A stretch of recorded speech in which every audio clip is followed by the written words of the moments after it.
Mark Twain once said, "The so-called classics are the books that everyone talks about but has not finished reading."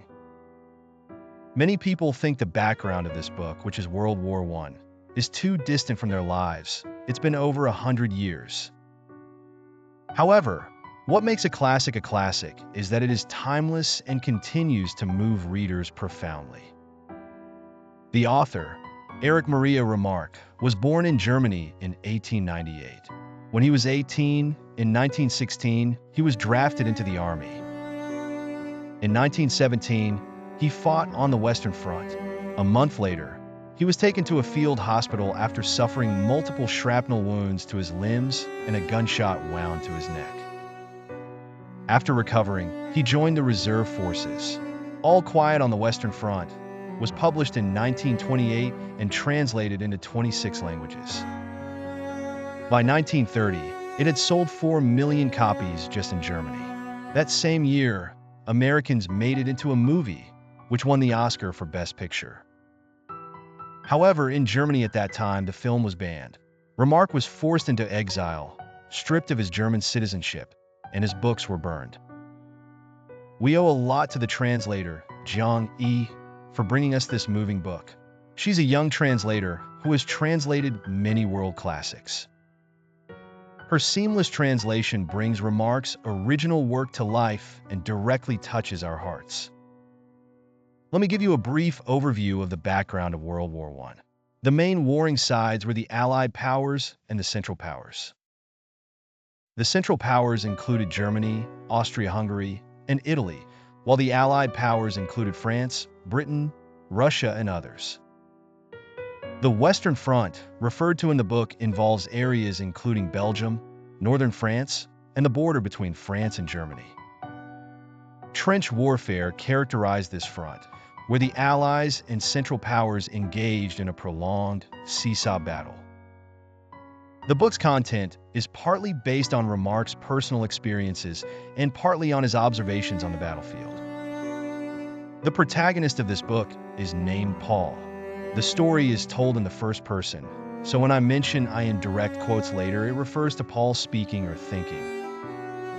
Paul is a 19-year-old high school student. When the war breaks out, their teacher encourages the entire class of boys to enlist and defend their country. Paul and 3 other classmates are assigned to the same company: Kropp, Muller, and Lear. Another classmate, not in their company, was shot in the thigh, had his leg amputated, and died in a field hospital. Before he passed away, Paul and some friends visited him and eyed the British boots under his bed. These boots were much better than the standard-issue German ones, softer and more comfortable. Muller, one of the visiting friends, bluntly asked, "You're not planning to take those boots home with you, right?"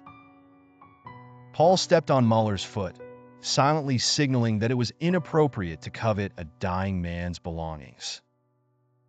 What is a field hospital like? Orderlies hurried back and forth with bottles and buckets, waiting for beds to become vacant. The sight sends chills down our spines. Ultimately, the classmate passed away, and those boots went to Muller. The classmates did not blame their teacher, Kantorek, for encouraging them to enlist. Instead, they were disappointed, recognizing countless Kantoreks, all believing they were doing the best thing. Paul and his comrades went through 10 weeks of military training before being sent to the battlefield.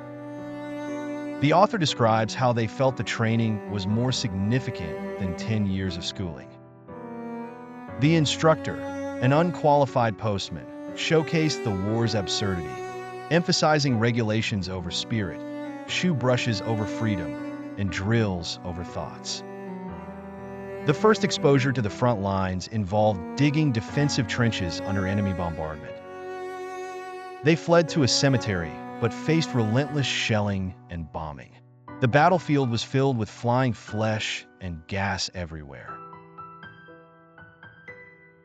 Finally, one day after another barrage, the French charged through the thick smoke. Paul said, "We saw death's face for the first time. To them, every new enemy they faced was death's incarnate."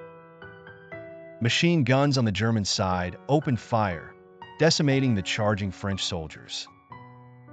The author described, "I saw one of them hit the barbed wire, his face upturned, body crumpled, hands hanging limp as if in prayer.